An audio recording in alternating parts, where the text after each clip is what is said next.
इससे आगे के कुछ क्वेश्चन जो रह गए थे वो इस वीडियो में दिखाए जाएंगे। तो चलिए शुरू करते हैं। एक मीनार की छाया उसकी ऊंचाई के बराबर है। ये मीनार हुआ आपका और ये वाली इसकी छाया हो गई, यानी ये मीनार की छाया और सपोज करो कि ऊंचाई दोनों की दोनों बराबर हैं। इसने कहा कि ऊंचाई उसकी छाया के बराबर है, तो जितनी ऊंचाई है हमने h मान लिया, तो छाया ये भी कितनी हो गई, इसकी छाया भी h ही हो गई। तो अब लिखेंगे लंब बटे, ये लंब हुआ हमारा और ये क्या हुआ, आधार हुआ। तो लंब अपॉन आधार किसके बराबर हो, tan थीटा के बराबर होगा। और इसका मान भी h है और इसका मान भी h होगा। तो आप लिखोगे tan थीटा, h से h कैंसिल हो गया एक बार, तो tan थीटा की वैल्यू कितनी आ गई, 1। और एक tan में एक किसका मान है, ये tan 45 का मान है। tan से tan कैंसिल हुआ तो थीटा की वैल्यू आपकी कितनी आ गई, 45 डिग्री। ये निकालना था कि उन्नयन कोण कितना होगा। तो आप देखोगे कि उन्नयन कोण कितने डिग्री का आया, 45 डिग्री का उन्नयन कोण होगा। नेक्स्ट क्वेश्चन देखते हैं। इसने कहा वर्त के किसी बिंदु पर कितनी स्पर्श रेखाएं खींची जा सकती है। एक बिंदु पर कितनी स्पर्श रेखा होगी, जैसे ये सपोज करो वर्त हुआ और यहाँ से कितनी स्पर्श रेखाएं खींची जा सकती है।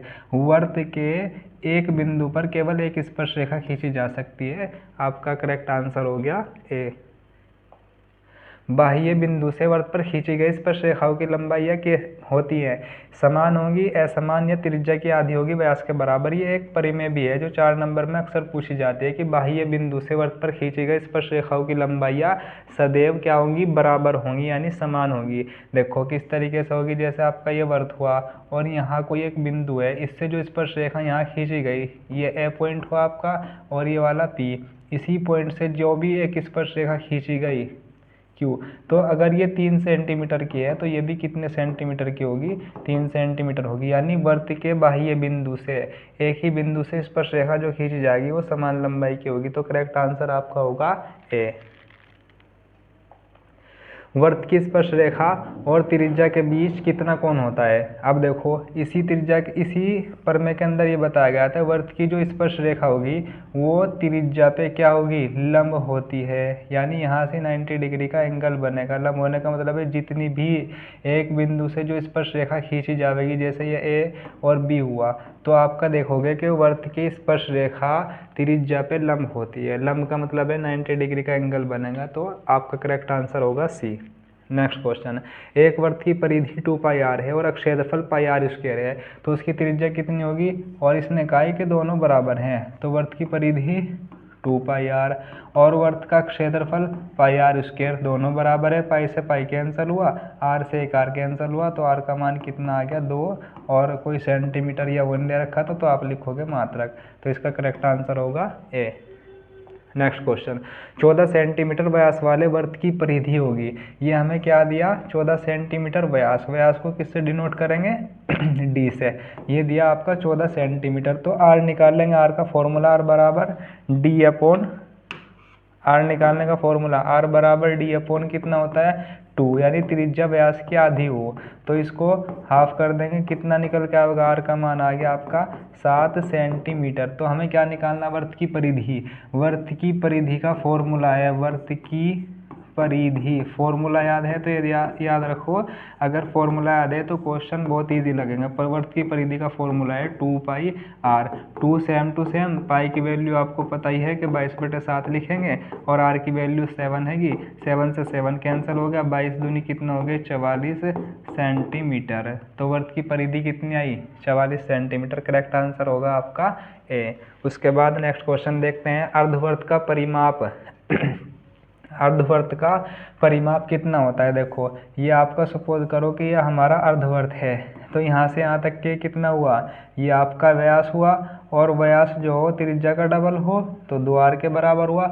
और ये वर्त की परिधि को ही परिमाप बोल लेंगे। पूरे वर्त की परिधि तो हो 2πr, लेकिन आधे वर्त की कितनी हो जाएगी, πr हो जाएगी, क्योंकि इसके नीचे 2 आएगा तो 2 से 2 कैंसिल हो गया। तो ये वाला जो कर्व है इसकी तो आ गई माप जो आ गई πr और इसकी कितनी आ गई 2r।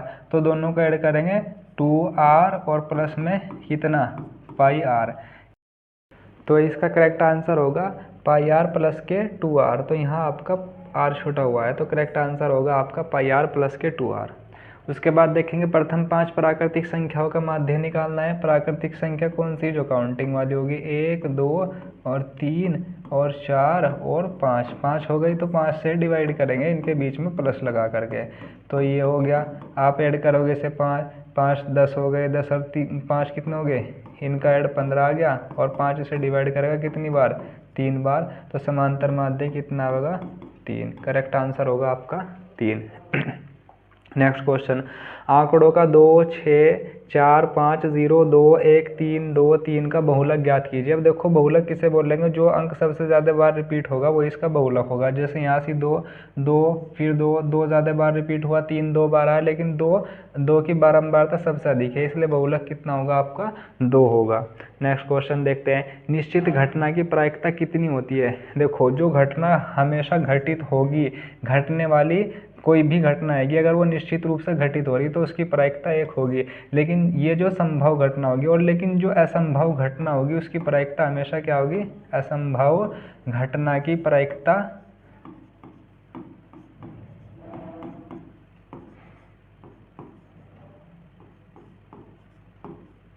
असंभव घटना की प्रायिकता 0 होगी।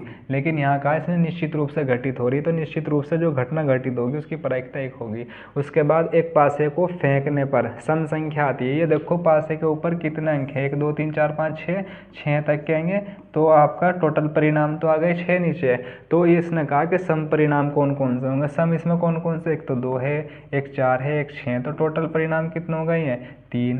तो इसके ऊपर 3 लिखेंगे, 3 एकम 3, 3 दूनी 6, तो आंसर कितना आने वाला है 1/2।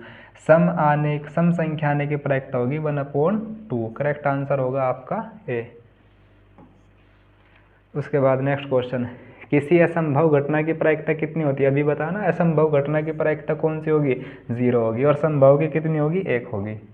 वर्ग अंतराल 10 से 25 का वर्ग चिन्ह यानी क्लास मार्क निकालना। इसको निकालने के लिए क्या करना पड़ेगा आपको, देखो जो आपकी ये लोअर लिमिट होगी और ये हाई लिमिट होगी, दोनों को ऐड करेंगे, यानी कि उच्च सीमा और प्लस में निम्न सीमा दोनों को जोड़ के उसको 2 से, क्योंकि 2 सीमा है ना, उन दोनों को जोड़ करके दोनों को 2 से डिवाइड कर देंगे। कितना हो गया आपका 35, और 2 से डिवाइड करेंगे कितना होगा, 2 एकम 2, 2 सत्ते 14, और एक बचेगा, पॉइंट लगा करके उसके आगे 0 लगाओगे, 2 पंजे 10, तो 17 पॉइंट कितना होगा 5 होगा, यानी 35 का हाफ कितना होगा 17.5। करेक्ट आंसर इसका होगा बी। आगे देखेंगे वर्ग अंतराल 10 से 25 का वर्ग चिन्ह, यही वाला क्वेश्चन है। ताश की गड्डी में कुल कितने इक्के होते हैं, तो आप देखोगे कि ताश की गड्डी हैगी, उसके अंदर कितने पत्ते आएंगे, 52 पत्ते, जिसमें 26 तो कैसे कलर के थे, लाल वाले, और 26 कैसे आएंगे, 26 आप कहेंगे काले, और इसमें भी 13 तो कौन से आएंगे, ये 13 तो आएंगे पान के, लाल वाले जो आएंगे, और 13 ही कौन से हैं, ईंट के आएंगे, और 13 इसके पास कौन से आएंगे, हुकुम के, और इसके पास 13 और कौन से आएंगे, चीड़ी के, और सबके पास एक तो इक्का है, हर एक के पास इक्का आएगा, इक्का यानी कि 1 का नंबर। ऐसे ही 1 से लेकर 10 तक के सबके पास नंबर आएंगे। और फिर इसके अलावा एक बेगम है इसके पास, 13 में 11वीं बेगम है, और एक गुलाम है, और गुलाम के अलावा और क्या है, एक बादशाह है। सबके पास यही मामला है। तो इक्कों की कुल संख्या कितनी होगी, एक इसके पास, एक इसके पास, एक इसके पास, एक इसके पास, तो टोटल इक्के कितने हो गए ताश की गड्डी में, 4 इक्के हो गए। 4 ही 2 के नंबर है, 4 ही बेगम है, 4 गुलाम है, 4 बादशाह हैं। तो इसका इसने पूछा कि कुल कितने इक्के हैं, तो आप करेक्ट आंसर आपका होगा कि 4 इक्के हैं। यदि PE 0.05 है तो PE के यानी कि घटना के घटित न होने की प्रायिकता, एक फॉर्मूला है आपका कि कोई घटना घटित हो रही ये, और घटना के घटित न होने की जो प्रायिकता होगी आपकी, या तो इसे काट देंगे, इसका योग जो होगा वो 1 के बराबर होगा। अब इसने PE का मान कितना दिया, 0.05, और निकालना किसका है कि जो घटना घटित नहीं हो रही, तो आप क्या करोगे, एक में से इसको घटा दोगे, इसको इधर ले जाओ, और माइनस के 0.05। घटाने का तरीका देखो, जैसे 1 लिखा और 2 अंकों के बाद पॉइंट लग रहा, तो आप भी 2 0 लगा दोगे, 0.05 माइनस करोगे, 10 में से 5 गया 5, यहाँ 9 बच गए, और यहाँ क्या बच गया, पॉइंट, तो आपका 0.95 ये आंसर आएगा। करेक्ट आंसर ये हो गया ए। उसके बाद संचयी बारंबारता वक्र को क्या कहते हैं, ये याद रखना कि संचयी बारंबारता वक्र को ओगिव यानी कि ये बोल लेंगे त्वरण। करेक्ट आंसर आपका होगा त्वरण। उसके बाद सिद्ध कीजिए, अब ये क्वेश्चनों के ऊपर आते हैं कि सिद्ध कीजिए √3 एक अपरिमेय संख्या, बहुत इंपॉर्टेंट है। √2 के ऊपर आता है, √5 के ऊपर आता है, कोई भी एक क्वेश्चन जरूर आ सकता है। √3 ये वेरी इंपॉर्टेंट क्वेश्चन है बोर्ड एग्जाम के लिए जो आपका आने वाला है। सिद्ध कीजिए √3 एक अपरिमेय संख्या, वैसे थ्योरेटिकल क्वेश्चन है लेकिन इसको शॉर्ट फॉर्म में कैसे करेंगे यहाँ से देख लो आप। हल पे ऐसे लिखोगे, इसने कहा कि सिद्ध कीजिए √3 एक अपरिमेय संख्या, तो आप क्या मान के चलोगे, माना √3 एक परिमेय संख्या है। क्या लिखोगे, परिमेय संख्या है। उसके बाद लिखोगे परिमेय संख्या है जो दिए गए के विपरीत है, जो दिए गए के विपरीत है, ऐसा कुछ लिखोगे, विपरीत है। अब उसे लिखोगे क्योंकि परिमेय मानना ना, तो a/b बराबर √3 के होगा। और इसके ब्रैकेट में लिखोगे कि जहाँ a b से अभाज्य पूर्णांक है और इनका HCF 1 होगा और b की वैल्यू कभी भी 0 के बराबर नहीं हो सकती। इसकी मल्टीप्लाई आप इधर कर दोगे b की, तो कितना आएगा, √3 आएगा। दोनों और अब क्या करोगे, वर्ग करोगे। दोनों और वर्ग करने पर ऐसे लिखोगे।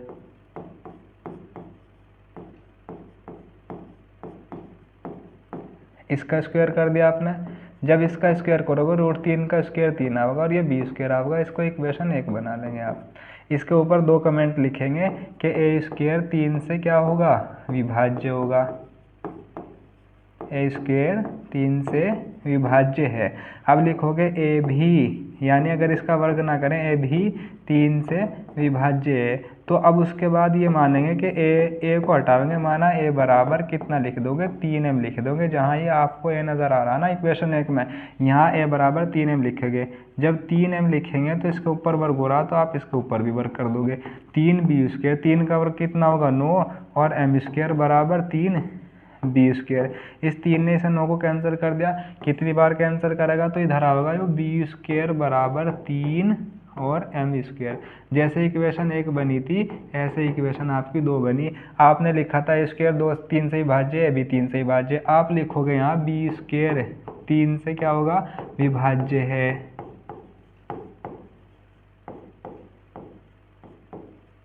इसलिए b भी किससे विभाज्य होगा, 3 से विभाज्य है। ऐसा लिखने के बाद अतः 3 एक ये a और b का कम से कम उभयनिष्ठ गुणनखंड कितना होगा, 3 होगा। इसलिए √3 एक परिमेय संख्या है। √3 एक क्या लिखोगे आप, एक परिमेय संख्या है। ऐसा क्यों हुआ, परिमेय संख्या है। फिर उसके बाद लिखोगे कि ऐसा हमारी गलत कल्पना के कारण हुआ है जो तथ्य का विरोधाभास प्राप्त होता है। √3 एक परिमेय संख्या नहीं है। और लास्ट में लिखोगे अतः √3 एक अपरिमेय संख्या है। क्या लिखोगे, अतः √3 एक अपरिमेय संख्या है। ऐसे कर लोगे शॉर्ट में, बस ज़्यादा बड़ा ना करके।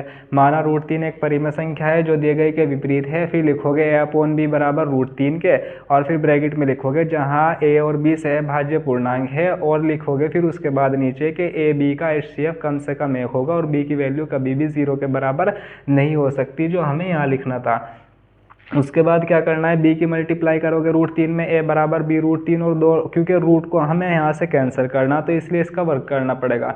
दोनों लिखेंगे कि दोनों और वर्ग करने पर a का स्क्वायर कर दिया, b √3 का स्क्वायर करोगे तो √3 का जब स्क्वायर करोगे तो 3 निकल के आएगा। और अब लिखेंगे कि a² बराबर 3b²। इसे इक्वेशन 1 बना लेंगे और इसके ऊपर 2 कमेंट करेंगे कि a² 2 से विभाज्य है, a भी 2 से विभाज्य है। फिर उसके बाद लिखेंगे कि a बराबर 2m, और समीकरण 1 में पुट कर देंगे, a बराबर 3m लिखेंगे और समीकरण 1 में पुट कर देंगे तो 3m का स्क्वायर करेंगे, और उसके बाद लिखोगे 3b²। 3m का स्क्वायर करोगे तो 3 का स्क्वायर हो जाएगा 9 और m², 3 से 9 कैंसिल होगा 3 बार। तो ऐसे ही इक्वेशन सेकंड बनेगी कि b² बराबर 3m², और इसको ऊपर फिर कमेंट करेंगे कि b² 3 से विभाज्य है, b भी किससे विभाज्य होगा, 3 से विभाज्य होगा। अब उसके बाद लिखोगे कि अतः a b का कम से कम एक उभयनिष्ठ गुणनखंड 3 होगा। और ये √3 एक जिसके कारण अब यहाँ तो सबसे पहले हमने ऊपर लिखा था कि ए बी का उभयनिष्ठ गुणनखंड 1 होगा, जिसके कारण HCF 1 निकल के आता, और यहाँ निकल के आया हमारा 3 उभयनिष्ठ गुणनखंड। तो लिखेंगे कि √3 एक परिमेय संख्या है। ऐसा क्यों हुआ है? ऐसा हमारी गलत कल्पना के कारण हुआ है, जो तथ्य का विरोधाभास प्राप्त होता है, इसलिए √3 एक परिमेय संख्या नहीं है, √3 एक अपरिमेय संख्या है। और लास्ट में लिख दोगे कि हैंस प्रूव्ड, कि यही सिद्ध करना था हमें। नेक्स्ट क्वेश्चन देखते हैं, पहले इसका आप स्क्रीनशॉट ले लो। उस बिंदु के निर्देशांक निकालने हैं जो बिंदु -1, 7 और 4 -3 को मिलाने वाले रेखाखंड को 2:3 के अनुपात में विभाजित कर देता है।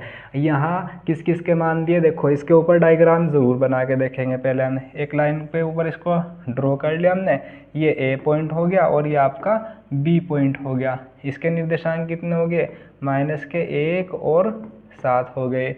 इसके निर्देशांक कितने हो गए? 4 -3 हो गए। इसने कहा रेखाखंड को, इसको ये कहीं से भी कोई पॉइंट है जैसा कि P, और इसको कितने अनुपात में डिवाइड कर रहा है? 2:3 के अनुपात में डिवाइड कर रहा है। सपोज कर लो इसका जो इसके P के निर्देशांक हैं वो कितने हैं? X और Y कैपिटल। तो ये वाला आपका X1 का मान हो गया, और ये वाला किसका मान हो गया? Y1 का। ये किसका मान हो गया? X2 का। और ये वाला किसका मान हो गया? Y2 का। और ये जो रेशो होता है इसको बोल लेंगे हम M1 और M2। अब अंत्य विभाजित करने वाले बिंदु के निर्देशांक यहाँ लिखेंगे। अंत्य विभाजित, फॉर्मूला है इसका एक, अंत्य विभाजित करने वाले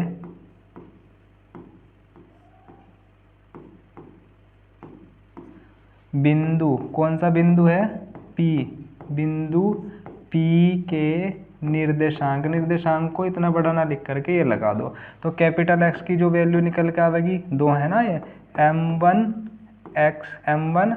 X2 प्लस M2 और X1 अपॉन में कितना लिखोगे? M1 प्लस के M2। ऐसे ही आप किसका निकाल लोगे? Y के लिए फॉर्मूला लगाओगे, Y बराबर M1 और Y2 प्लस में M2 और Y1, और पूरे के अपॉन में लिखोगे M1 प्लस के M2। यहाँ वैल्यू रखोगे, M1 की वैल्यू कितनी है? 2, X2 की वैल्यू कितनी है? 4, M2 की वैल्यू कितनी है? 3, X1 की वैल्यू कितनी है? -1, और माइनस वालों को ब्रैकेट में करके लिखेंगे। M1 का मान 2 है और M2 का मान 3 है। ऐसे ही आप Y वाले में चलोगे, M1 का मान कितना है? 2, और Y2 की वैल्यू है -3, इसलिए इसे ब्रैकेट में करके लिखोगे। उसके बाद M2 की वैल्यू कितनी है? 3, और Y1 की वैल्यू होगी आपकी 7। नीचे लिखोगे 2 प्लस में 3, मल्टीप्लाई करोगे 2 चौक कितना हो गए? 8, प्लस माइनस माइनस और 3, 3 एकम 3, और नीचे कितना आ गया? 2 3 5।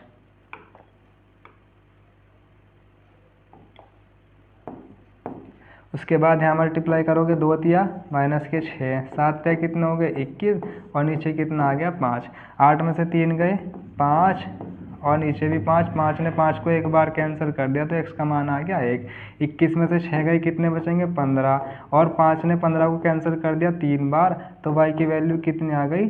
3। तो इस प्रकार जो निर्देशांक निकल के आए, इसलिए p के जो निर्देशांक निकल के आए ये कितने हो गए? 1 और 3। यह आपका करेक्ट आंसर होगा।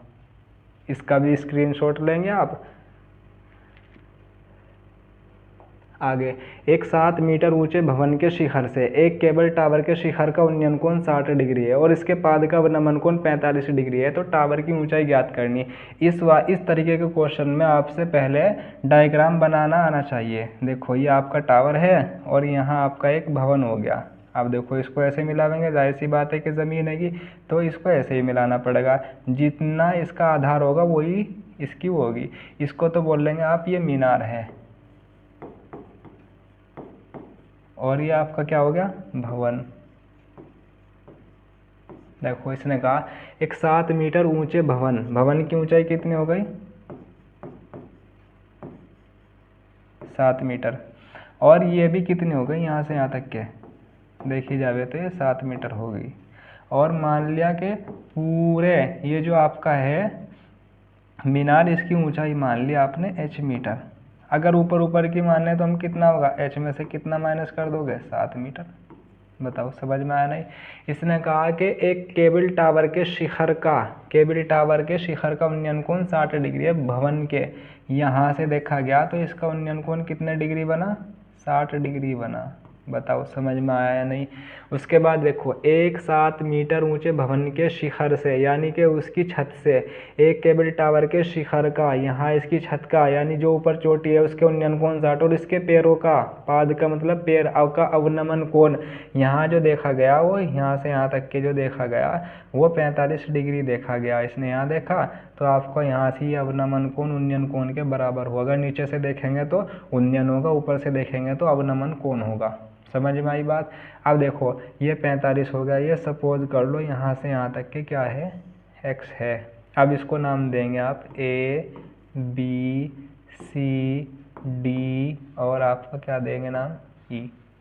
टावर की ऊंचाई निकालनी है तो सबसे पहले हमें आधार पता होना चाहिए। तो इस वाले ट्राइंगल में जाएंगे हम, त्रिभुज A B और C में। इसमें क्या क्या चीज़ें दी, ए बी की जो लंबाई दी थी वो कितनी दी, 7 मीटर दी, और इसको क्या बोल सके आप, लंब कह सकते हैं। और बी सी कितना मान लिया आपने, ये आपने माना है, माना ये क्या होगा आपका, ये एक तरीके से आधार है। ये कितना मान लिया आपने, x मीटर। और θ1 जो कोण होगा, कोण बोलेंगे जिसे θ1, ये कितना आएगा 45 डिग्री मान लिया आपने, था ये। अब उसके बाद त्रिभुज एबीसी में जिस चीज़ को निकालना है उसे ऊपर लिखेंगे और जिस चीज़ को दिया हुआ है उसे नीचे लिखेंगे। तो आधार बटे में कितना, लंब, आधार बटे लंब किसके बराबर होगा, लाल बटे कक्का में देखो LAL और ये कितना आएगा कक्का। अब यहाँ क्या लिखना, आधार बटे लंब, आधार बटे लंब यहाँ क्या लिखा हो, कोट, कोट के बराबर है, कोट θ1। BC का मान तो x है और इसका मान कितना आएगा 7, और ये कोट सेम टू सेम, और थीटा की जगह क्या लिखोगे 45, और कोट 45 का मान कितना है 1, तो x/7 बराबर कितना हो गया 1। इसकी मल्टीप्लाई इधर करोगे आप तो x की वैल्यू निकल के आ गई 7 मीटर, यानी जितनी हाइट मकान की थी उतना ही उसका आधार निकल के आ गया, ये वाला 7 मीटर। अब इस वाले ट्राइंगल की बात करेंगे, जब ये 7 है तो ये यहाँ से यहाँ तक के भी कितना होगा, ये भी आपका क्या होगा 7 होगा। तो ये ऊपर वाले निकाल लो, ये तो 7 है ही, इसमें से माइनस कर देंगे। अब देखो कौन से वाले ट्राइंगल की बात करेंगे, ट्राइंगल AD और E में। कौन से ट्राइंगल, ADE में क्या क्या चीज़ें दी, AD की वैल्यू कितनी दे दी, AD बराबर तो ये दे दिया, यो AD तो है, यो AD के बराबर होगा। अब उसके बाद क्या लेंगे आप, उसके बाद ये है ED का मान कितना दे दिया, ED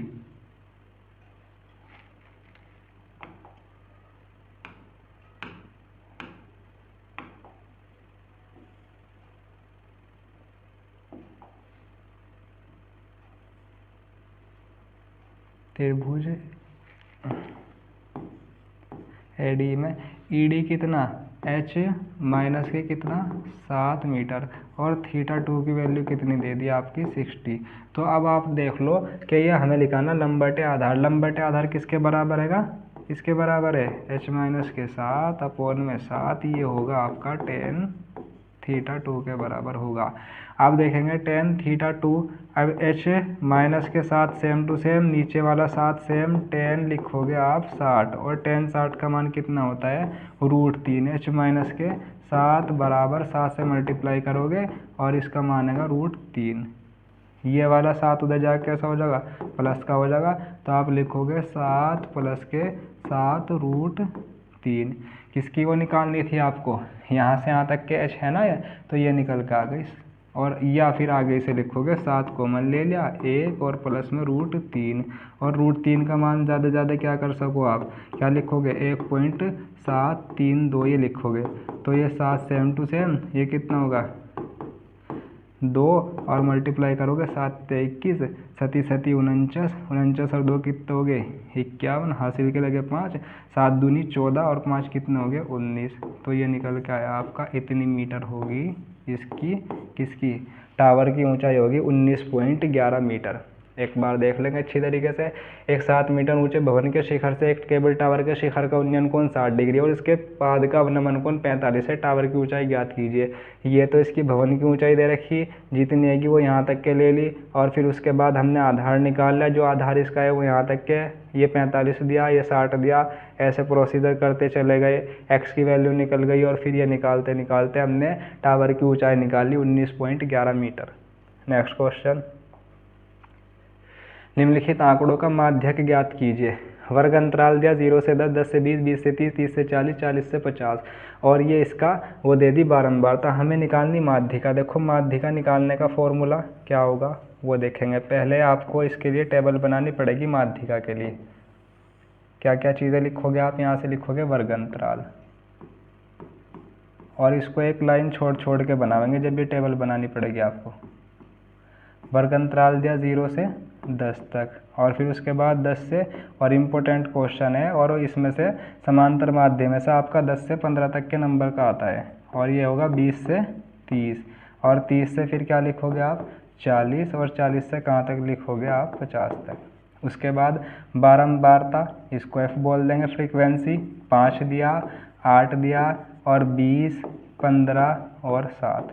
उसके बाद आप निकालोगे इसकी संचयी बारंबारता, जिसको आप बोलोगे CF। इसमें ऊपर वाला टर्म जोड़ेंगे 5 + 0, अब ये वाला इसमें जुड़ेगा। 8 और 5 कितने हो गए 13, 13 में 20 जोड़ दो कितने हो गए 33, 33 में 15 जोड़ दो 5 3 8, और 3 और 1 4। अब 48 में 7 जोड़ दो कितना हो जाएगा ये हो जाएगा आपका 55। देखो सबसे बड़ी बात इसमें बारंबारता वाले में, संचयी बारंबारता वाले में ये आएगा कि जो आपने यहाँ जोड़ा सिग्मा, यही वाला काम यहाँ आने वाला है। यही वाला जो टर्म यहाँ आई, ये वाली, यही टर्म कहाँ आने वाली है नीचे आने वाली है। तो ये निकल के आ गया। अब देखो सबसे बड़ी चीज़ क्या देखोगे आप, इसमें सबसे बड़ा वाला पद देख लो। ये हो गया आपका, इसका मान होगा ये F का मान हो गया। इससे जस्ट ऊपर का हुआ आपका CF का, और इसी में चले जाओ जो पहले वाली टर्म लिखी हुई वो L का मान। इनको आप लिखोगे कि F कहाँ से लिखा हमने, ये हुआ 20, और ये CF का मान कहाँ से हुआ 13, और L का मान कितना हुआ 20, और H कौन सा होगा, जो जितना इसके अंदर गैप होगा वो H होगा आपका। ये 10 हुआ, और N का मान कितना हो गया 55। तो अब फॉर्मूला लगाओगे माध्यिका का, MN बराबर L प्लस ब्रैकेट में N/2 माइनस के CF अपोन में F, और इंटू गुना में क्या लगाओगे आप H।